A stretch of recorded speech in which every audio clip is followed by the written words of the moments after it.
Tamil Junior, May 1978. Get ready. 10 seconds. 5 seconds. Start.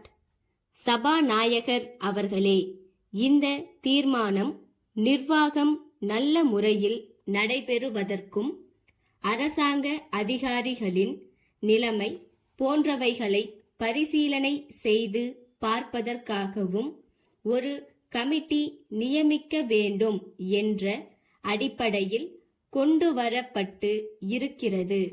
ஆனால் அதன் மேல் நடந்த விவாதத்தில் முக்கியமாக சம்பள உயர்வை பற்றித்தான் வலியுறுத்தப்பட்டது. இந்த பிரச்சனை அகில இந்திய ரீதியில் தீர்க்கப்பட வேண்டியதாக இருக்கிறது. இது ஒரு தேசிய பிரச்சனையாக அமைந்து இருக்கிறது. இன்று சர்க்கார் ஊழியர்களுக்கு ஏற்பட்டிருக்கும் குறைகள் பல. பல்வேறு பொருள்களின் விலை உயர்வு காரணமாக வாழ்க்கைக்கு வேண்டிய பொருள்களின் விலை உயர்வு காரணமாக அவர்களுக்கு வரக்கூடிய சம்பளத்தை வைத்துக்கொண்டு வாழ்க்கை நடத்துவது கஷ்டமாக இருப்பதால் பலர் கடன்பட்டிருக்கிறார்கள். அதிலும் குறைவாக சம்பளம் வாங்குபவர்கள் அதிகமாக பாதிக்கப்பட்டிருக்கிறார்கள். இந்த பிரச்சனையை பரிசீலிக்கும் போது விவசாயிகள் கடன் நிவாரண சட்டம் போல ஒரு கடன் நிவாரண சட்டம் கொண்டு வந்து அவர்கள் கடனை எப்படி தீர்க்க முடியும் என்று பரிசீலனை செய்து அதற்கு ஒரு திட்டம் வகுக்க வேண்டும். இரண்டாவதாக, எதிர்பாராத செலவுகளுக்கு சர்க்காரிடம் இருந்து உதவி பெறக்கூடிய ஒரு திட்டத்தை ஏற்படுத்துவது அவசியம். மூன்றாவதாக, குறைந்த சம்பளம் வாங்குபவர்களுக்கு எந்த அளவுக்கு ஊதிய உயர்வு கொடுக்க வேண்டும் என்று ஆராய வேண்டியதாக இருக்கிறது. இந்த ஊதிய உயர்வு சர்க்கார் ஊழியர்களுக்கு மட்டுமல்ல, தொழிலாளர்கள், விவசாய வர்த்தக ஸ்தாபனங்களில் பணிபுரிபவர்களுக்கும் இந்த உயர்வு கொடுக்க வேண்டியதாக இருக்கிறது.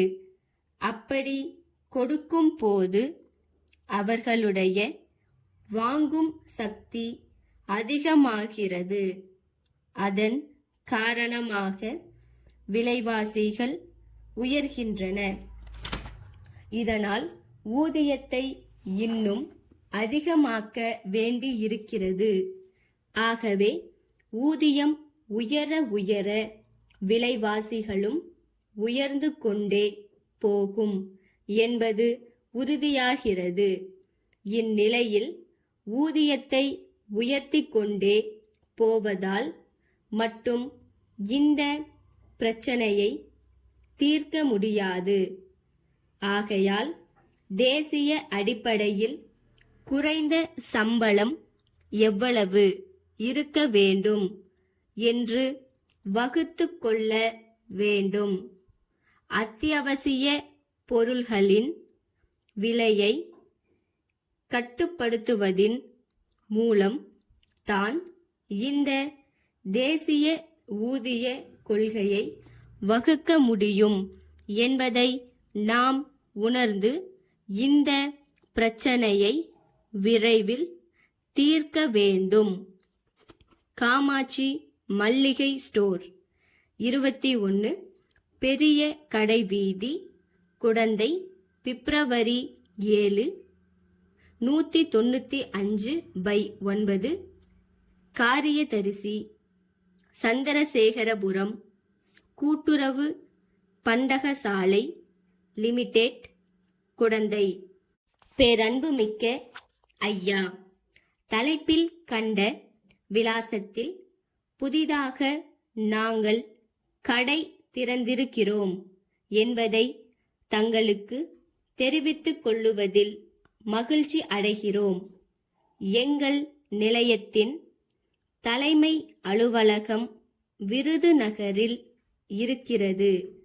இந்த ஸ்தாபனம் தஞ்சை ஜில்லாவை சேர்ந்த வியாபாரிகளின் நலனுக்காகவே நிறுவப்பட்டிருக்கிறது. மல்லிகை சாமான்கள் உற்பத்தியாகும் எல்லா இடங்களிலும் எங்கள் கொள்முதல் நிலையம் இருப்பதாலும் பெரும் அளவில் ரொக்கத்திற்கு சரக்குகளை கொள்முதல் செய்வதாலும் மிகவும் மலிவான விலையில் தங்கள் ஸ்தாபனத்திற்கு வேண்டிய எல்லாவிதமான மல்லிகை சாமான்களையும் சப்ளை செய்ய இயலும் என்பதை தங்கள் கவனத்திற்கு கொண்டு வருகிறோம். தங்கள் அன்புள்ள காமாட்சி மல்லிகை ஸ்டோர். ஸ்டாப்.